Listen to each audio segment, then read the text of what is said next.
Excuse me. Sorry about that. Just eating my spaghetti over here, or paschetti as I used to call it as a kid.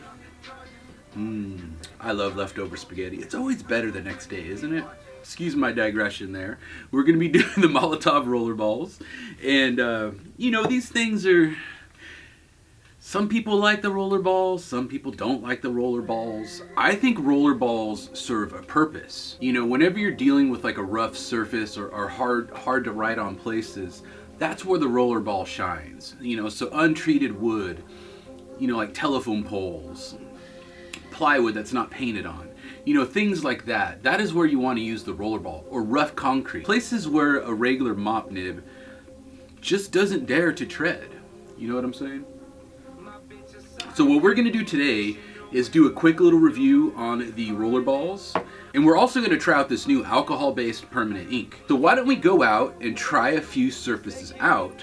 But first, let me show you how to refill them. Alright guys, remember this is a pigmented paint product, so make sure you shake it well, give it a good shake. Make sure all that pigment is moving around. This is particularly important with the silvers. Silvers really need to get shaken because the pigment particles are far heavier than other stuff. So make sure you shake that silver up well, maybe bang it a bit. Just get it flowing, you know what I'm saying? And we'll go ahead and start filling this bad boy up. Now Molotow is so awesome because they make their mops easy to fill from behind. That's right, boys. These are hit it from the backable mops. Let's go ahead and fill it up. Now this silver has a really nice metallic quality to it. I gotta say it's very, very reflective. Oop, I already spilled some on there.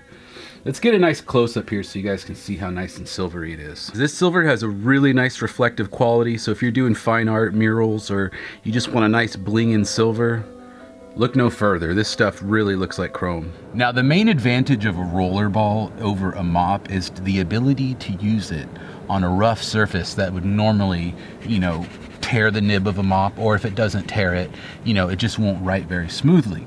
So I have this piece of raw wood here. This is a orientated stranding board. The back side, mind you, the rougher side of it. And we're gonna go ahead and do a quick little write with it here, just so you can see exactly what I'm talking about. Again, this is the metal ball. You couldn't do this with the mop. It just would not write. It wouldn't work. All right, let's try it out on a semi-smooth painted surface here with the silver. So on a smooth surface,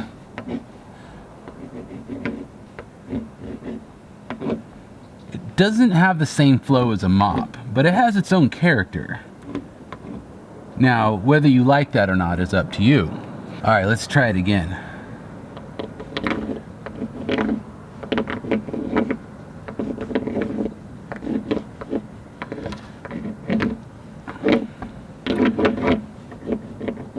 Oh, I forgot to also mention that I'm dyslexic.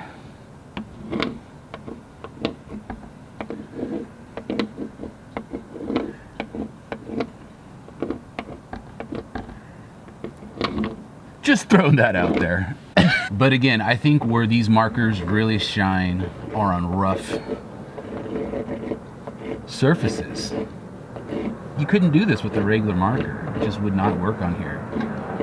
So if you're doing like a telephone pole or a really rusty box car, or you know, any circumstance, industrial, whatever, this is gonna write anywhere. See, I don't know if you guys can see this on the video, but as you can see, the black is a little bit more messy than the silver is because it's more painty, so it doesn't flow through as easy. This is like a flow ink, which I think would be better suited for you know, like a flow marker of some sort, but I don't think it's the best formula for this type of marker. It needs to be a thicker, more painty type substance.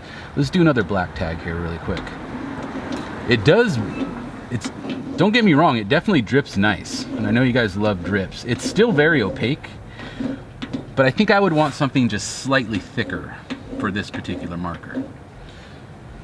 Don't get me wrong, it won't stop me from using it, that's for sure. All right guys, let's give it a shot on a wet surface. This has been sitting out in the rain for a bit. We'll see how it writes with the black stainer material. I have a feeling it's probably gonna spread out a bunch because it is a stainer. Take a look at this. I buffed it 3 or 4 times and it's still bleeding through. So this is really more of a staining type material. Nevertheless, let's give it a shot.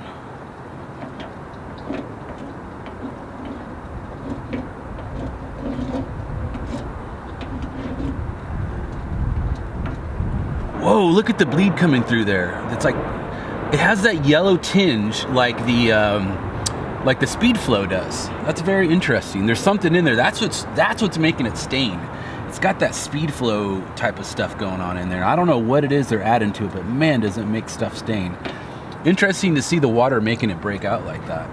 Let's do a couple more tags here. So, I'm not sure. I'm just gonna guess that this is somewhat related to the Speed Flow product, just judging by the way it's bleeding. But I could be wrong. Correct me, Molotow, if I'm wrong. But that's what it looks like here. Pretty impressed that even though it's alcohol-based, it's still writing on the wet surface. Usually alcohol-based stuff doesn't really flow well on these wet surfaces like this. So that's kind of interesting. Take a look at that bleed out right there. How it's separating from the water. There's something in there. There's some kind of magic going on in there. Normally alcohol-based stuff would just explode all over this wet surface, but it's holding together, and in this little staining aspect of it, I don't know what it is, but you know what I'm talking about. When you buff out Speed Flow, it bleeds through yellow like that. So they've put some magic in there. Something's going on. All right, guys, why don't we do some rough surface testing? Why don't we cruise around, see if we can find a spot. It's got some rough surface going on there. What's up, .com? Let's see what's cracking over here. Oh, what up, J-Mir? Look at J-Mir did the Stargate. That's kind of tight. Let me pull back here. Woo. See, that's kind of creative. Very creative.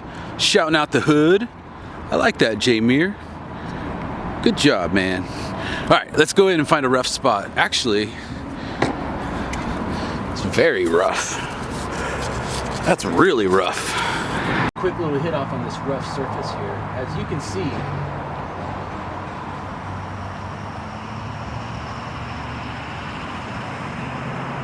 hit off J-Mir. Give him some love. As you can see, it writes wonderfully on that stucco. This is stucco, guys. Black is definitely more of a stainer. The silver and other colors are more paint-like. So if you want something more painty, go with any of the other colors. Oh, you want to enter the Stargate and look around? Okay, we can do that. All right, let's cruise around in here. That Zim's pretty cool. Man, that's really nice, Zim. I like that a lot. Let's check it out. This Klepto, that's a runner. It's been there for a while. This cashew's pretty tight. Big ups to Zim. Nice straight letter, dude. Well, that was a lot of fun. We got to try out the metal ball roller, and we got to see what it was capable of on a variety of surfaces. And I got to tell you, it does write on a good variety of rough surfaces. Now, a couple thoughts about the formula. The silver is very, very much paint-like. So if you're looking for a nice paint formula, I would highly recommend getting the silver or any of the other colors. The black is a little bit more in the, it's more flowy, kind of like the Covers All ink or the Speed Flow. You feel me? It's more along that realm. Although it seemed very stainy. When I was using the black on the raw wood, it was really soaking into there. So if you want something that'll get in the crevices and really get a good stain going, the black will probably actually be better for you. I would prefer a more paint-like formula out of this applicator, only because it tends to leak out a little bit. You know what I'm saying? That was just my poor pouring. This actually is not very leaky at all. If you use the paint stuff, it doesn't seem to leak. So keep that in mind. So it just depends on what you're looking for, really. I prefer painty. Some people like a stainier thing. It's up to you. Now, what about the empties? Someone's asking me about what type of stuff they can refill the empties with. And you know what? You know, maybe if you don't have this, maybe some basic Rusto. Maybe you might want to add a little bit of oil to it or something like linseed oil or whatever. Or actually, maybe put some brake fluid in there if you're a real little jerk. You know, because it'll help give it a little bit more flow, but it won't like dilute it out. And you don't want to put the solvents in it. You know what I mean? You don't want to thin it with solvents. You want it to stay kind of thick. So maybe even just try the Rusto straight up as is through the metal ball. But I think maybe putting a little bit of oil will kind of retard the drying time a little bit, so it doesn't dry up the, you know, I'm a little worried if you use it straight, it's going to dry the steel ball in the cap. That said, I really like the metal balls. I think they're a lot of fun, you know, and you can really go all-terrain with them.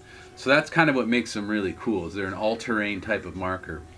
But they're not for everybody. Not everyone likes the look of them. They do have a pretty distinct look. But if you want to make a write on any surface, you can't beat them. You really can't beat them. But they have a lot of great applications. I mean, you know, you got to remember, not everyone that buys with us is in the graffiti world. We have fine artists, industrial people, little crafty old ladies that buy from us. You know, I want to have everybody try our stuff out. And for those type of people, you might, if you're an industrial type person, one of these empty filled with oil, you can use it as an oil or whatever. Why not? Why not?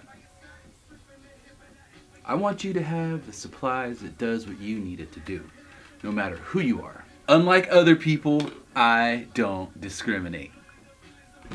So there you go. So I guess all I have to say is I do like them. I'm not sure on the ink formula that they come with yet. I don't know enough about it yet. Molotow didn't send me any literature, so I wish I could tell you a little bit more other than it's just alcohol-based paint. But they do have a history of making nice, high-quality mural art paints like the One For All products, or the nice deep blacks in the Speed Flow and the Coversall. In closing, I'd just like to say that I really love the applicator. I do want to spend a little bit more time with the ink and see what it's all about, but man, these are great markers. Highly recommend them. So with that, I bid you adieu, and I want to thank you for watching another episode of my reviews. And again, if you ever need anything artistic related, graffiti related, neo-expressionism related, then you need to give us a call at 206-365-4083. And that's artprimo.com, where you can talk to me, Angelina, or any of the great people here who'd be happy to help you out. So again, guys, thank you very much for watching, and I hope you had a great holiday, and I hope to see you in the new year. Also, ultra-wide review coming next week. Actually, no, this week. I'll see you in a few days. All right, guys, bye.